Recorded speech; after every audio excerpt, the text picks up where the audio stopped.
president's a lawyer, spent 36 years in the Senate, was chairman of the Senate Judiciary Committee, 8 years as vice president, half a year as president. He speaks often about democracy versus autocracy. He's issuing or overseeing this order from the CDC in the face of doubts about its constitutionality, which he seemed to echo yesterday. There's no inconsistency here. The president is, I mean, there are many people out there who say that the president is essentially not giving voice to the ethic that he campaigned on. He didn't call Congress back. He asked Congress to act. It didn't.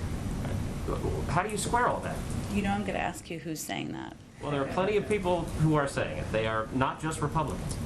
Okay, I'll leave that to others to figure out. But I think what's important to note here is that the president would not have moved forward with a step where he didn't feel comfortable and confident in the legal justification.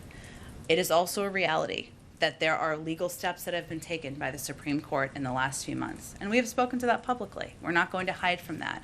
But he asked the CDC and his legal experts to look at what is possible. This is a narrow, targeted moratorium that is different from the national moratorium. It's not an extension of that. It's a different moratorium from a policy and legal standpoint. So he felt comfortable in the justification and the legal approach to this effort. A quick follow-up on that, Jen?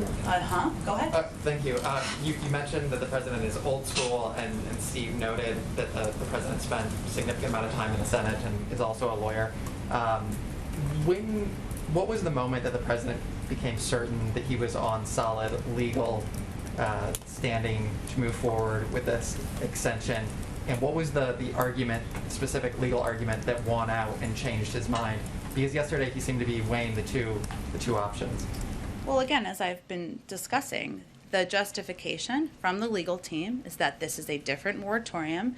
It's narrow. It's targeted at the areas highest impacted. It is not an extension of the national moratorium that was struck down just 6 weeks ago. So is the sense here that, you know, this is temporary? It's still an open question about the constitutionality, but it is temporary. It was extended until October 3rd. So it's still a question of whether or not this is constitutional, but it's worth it? I didn't say that. He would not have advocated for and supported moving forward with something if he was not comfortable with the legal justification. Let me just